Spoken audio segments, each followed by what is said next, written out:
Hello, स्वागत है आप सभी का रिएक्ट के एक नए वीडियो में।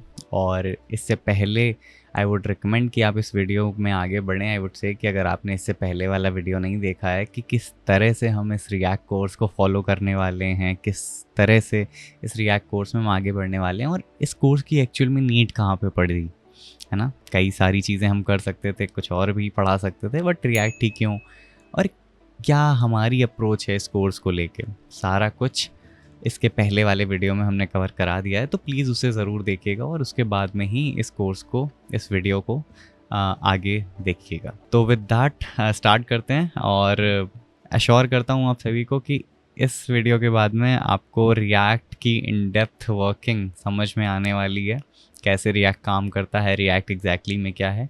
अच्छा, इस कोर्स में मैंने बैलेंस बना के रखा है थ्योरी प्लस प्रोजेक्ट्स का। अगर आपको ऐसा लगता है या आपसे किसी ने बोला हुआ है कि जो प्रोजेक्ट्स हैं वो ज़्यादा मैटर करते हैं, थ्योरी का उतना सिग्निफिकेंस नहीं रह गया है, तो ठीक बात नहीं है। प्रोजेक्ट्स एंड थ्योरी साथ में ही चलते हैं। इनफैक्ट मेरा ऐसा मानना है कि जब तक आपने थ्योरी नहीं पढ़ी है आप प्रोजेक्ट्स की तरफ जा नहीं सकते हैं, क्योंकि एक आइडिया तो होना ही चाहिए कि काम हो क्या रहा है। और अगर बिना थ्योरी जाने प्रोजेक्ट्स में जा रहे हो तो वहाँ पे थोड़ा सा इशू है। और इस वीडियो में हम लोग जो है पहले थ्योरी थोड़ी सी पढ़ेंगे, साथ साथ में प्रोजेक्ट्स भी देखते जाएंगे और सारा कुछ साथ में ही करने वाले हैं। तो शुरू करिए अपना भी जो है VS कोड और एडिटर्स, और हम लोग भी शुरू करते हैं, साथ में कोड लिखेंगे और जल्दी जल्दी इस कोर्स में आगे बढ़ते हुए एक दूसरे को देखेंगे। हाँ जी, साथ में डेवलपमेंट बड़ा इम्पॉर्टेंट है ना। वीडियो देखने से कुछ नहीं होने वाला, साथ में प्रैक्टिस करते रहनी है। तो सबसे पहले आप मेरी स्क्रीन पे जो है अभी देख पा रहे होगे कि मैंने YouTube खोल के रखा हुआ है और काफ़ी अच्छे अच्छे सॉन्ग्स यहाँ पे दिखाई दे रहे हैं। अभी व्हाट इफ़ मैं इनमें से किसी एक सॉन्ग पे क्लिक करता हूँ तो खुल गया ना।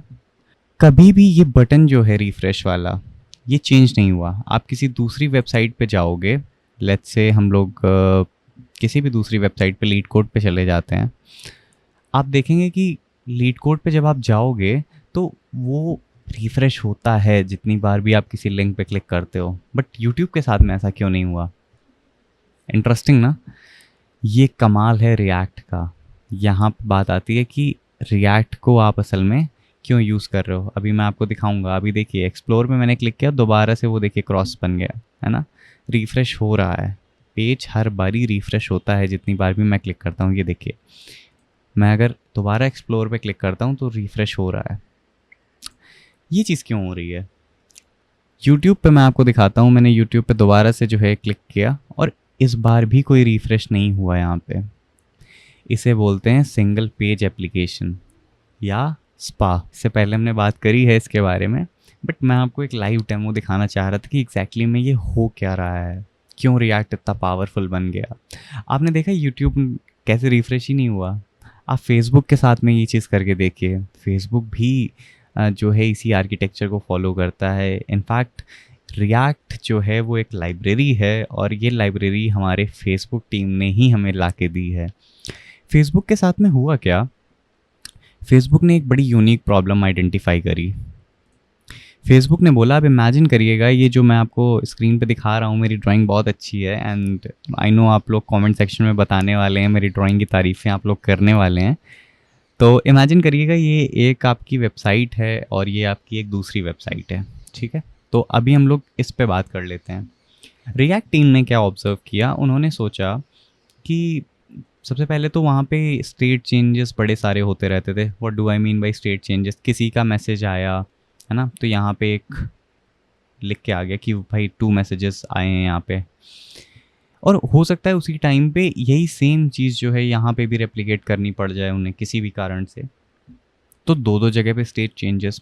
अब आप जावास्क्रिप्ट से जब आते हो तो आप क्या बोलते हो कि हाँ कोई दिक्कत नहीं है, मैं क्या करूँगा, मैं यहाँ पे एक क्वेरी सिलेक्टर लगा दूंगा, डॉक्यूमेंट डॉट गेट एलिमेंट करके मैं यहाँ से भी इसको गेट कर लूँगा और मैं क्या करूँगा, मैं दोबारा से जो है इसको भी गेट कर लूँगा। क्या बड़ी बात है उसमें? ठीक बात है। अगर ऐसे ही करना है और जब वेबसाइट्स बड़ी होंगी तो सिर्फ 2 स्टेट्स तो नहीं रह जाएंगे, स्टेट्स बढ़ जाएंगे, बटन्स बढ़ जाएंगी, तब कैसे मैनेज होगा? अभी तो 2 बटन्स थी, मैंने दोनों में गेट एलिमेंट बाई आईडी करके क्वेरी सिलेक्टर का यूज़ करके मैंने आराम से जो है टारगेट कर लिया। वहाँ पे आता है रिएक्ट। रिएक्ट क्या बोलता है कि आप क्यों परेशानी लेते हो, बट अभी पढ़ेंगे ये सारी चीज़ें, लाइव देखेंगे। अभी जस्ट एक थ्योरी बता रहा हूँ आपको कि एग्जैक्टली में हो क्या रहा होता है। तो रिएक्ट क्या बोलता है कि आप क्यों मेहनत करते हो, आप एक काम करो, आप मेरे को बता दो कि इस बटन के अंदर में रखना क्या है। रिएक्ट बोलता है कि इस बटन के अंदर आपको क्या रखना है। मान लीजिए ए आपको रखना है, ए आप यहाँ पे भी रख दो। अब किसी पर्टिकुलर टाइम के बाद में मान लीजिए आपने ए इक्वल टू 5 बोला, ठीक है। मान लीजिए आपने बोला कि अब ए इज़ इक्वल टू 5 हो गया है, ठीक है। तो यहाँ पे 5 दिखाते जाइए आप कंपेयर करिएगा। यहाँ पे भी 5 आप दिखा दीजिए, यहाँ पे भी 5 दिखा दीजिए, ठीक है। दिखा दिया सर। एक पर्टिकुलर टाइम के बाद में अब ये मेरा ए जो है ये अपडेट हो गया एंड नाउ इट इज़ 6। मान लीजिए किसी के पास में 5 मैसेजेस थे, अब उसके पास में 6 मैसेजेस आ गए, ठीक है। एक बात बताइए, यहाँ पे आपने इसको गेट किया, फिर आपने इस बटन को गेट किया और आपने मैन्युअली दोनों को जो है अपडेट कर दिया 6 के साथ में, ठीक है। इसको भी आपने 6 बना दिया, ठीक। रिएक्ट यहाँ पे क्या बोलता है, रिएक्ट बोलता है आप क्यों परेशान हो रहे हो, आप क्यों इसको बार बार मैन्युअली चेंज करने जा रहे हो, आप मेरे को दो सारी चीज़ें, मैं खुद ही चेंज कर दूंगा। रिएक्ट ने क्या बोला, आप सिर्फ ए को अपडेट कर दो और ए जहाँ पे भी यूज़ हो रहा है, जहाँ पे भी, वो उसको खुद ही अपडेट कर लेगा। कितनी बड़ी प्रॉब्लम सॉल्व कर दी। इसको अभी हम लोग लाइव देखने वाले हैं। आप अगर आप जावास्क्रिप्ट से आ रहे हैं, आप ये समझ के आ रहे हैं कि जावास्क्रिप्ट कैसे काम करता है, तो आप रिलेट कर पा रहे होंगे कि परेशानी आखिर में कौन सी सॉल्व हो रही है। ये जो बार बार चीज़ों को गेट करना, बार बार ये जो स्टेट्स को मैनेज करना, हाँ जी, states is the right option, जो अब हम लोग बात करेंगे, अब टेक्निकल टर्म्स में ही बात करने वाले हैं।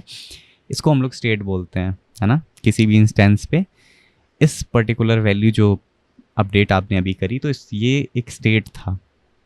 तो मैंने कहा इस स्टेट को बड़ा मैनुअल मैनेजमेंट करना पड़ रहा था। मैंने कहा रिएक्ट से, रिएक्ट ने मेरे को बोला कि ठीक है आप परेशान मत होइए, मैं आपके लिए सारी ही चीज़ें ये जो है खुद इंटरनली अपडेट करूँगा, आप मेरे को सिर्फ ये बता दो कि वैल्यू कौन सी डालनी है, I will do the rest.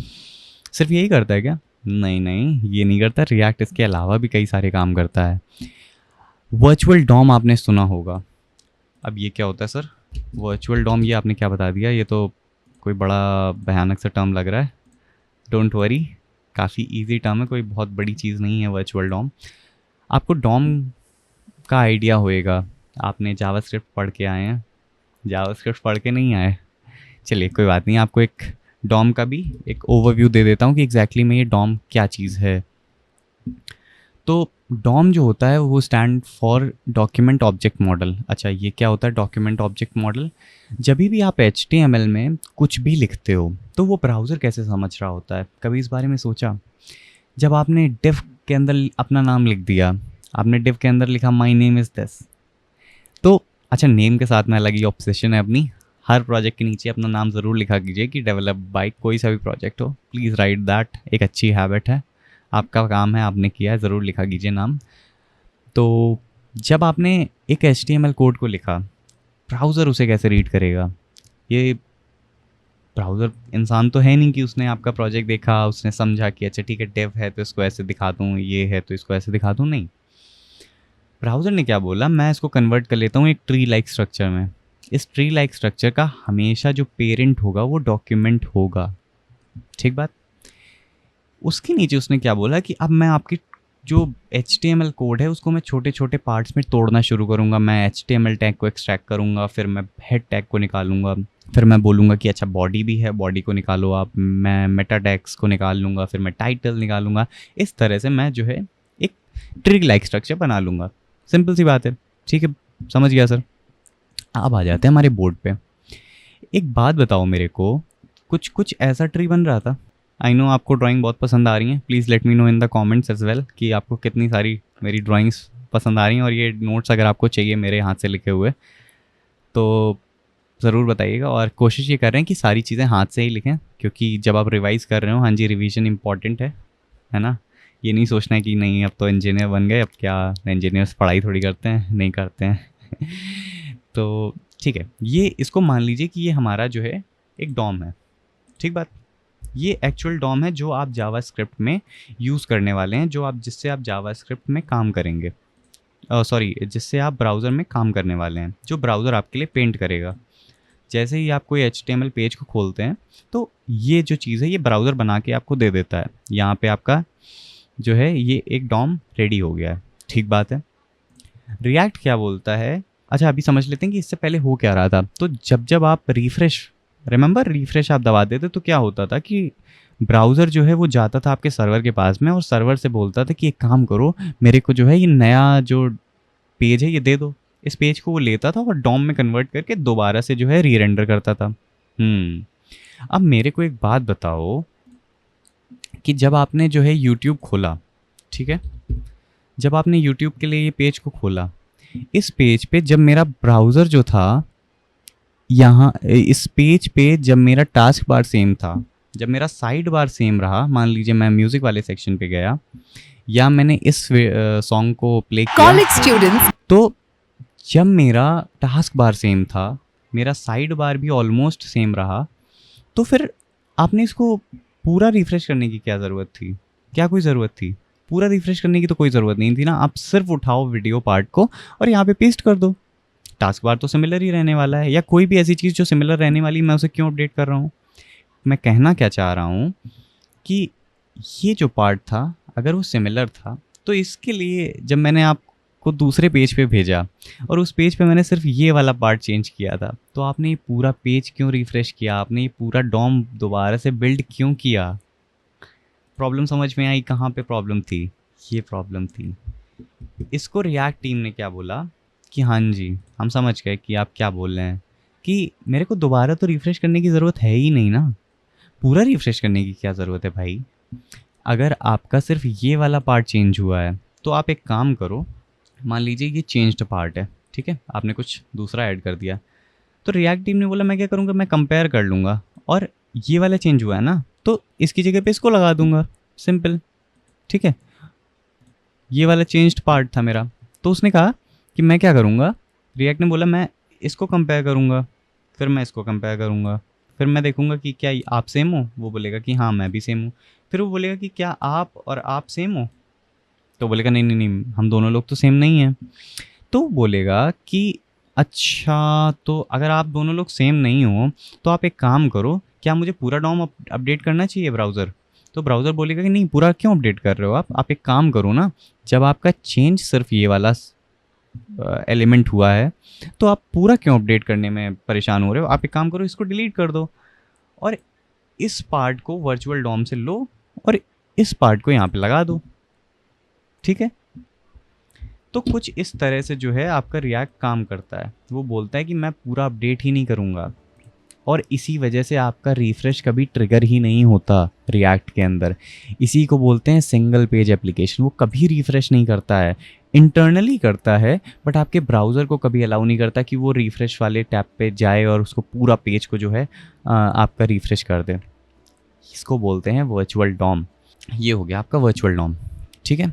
तो ये इस्तेमाल होता है रिएक्ट में वर्चुअल डॉम का। पढ़िएगा इसके बारे में जाके, अगर आपको इंटरेस्टिंग लगा हो और इसको और एक्सप्लोर करने का मानो, काफ़ी चीज़ें हैं इसमें एक्सप्लोर करने लायक, हम भी आगे बात करेंगे।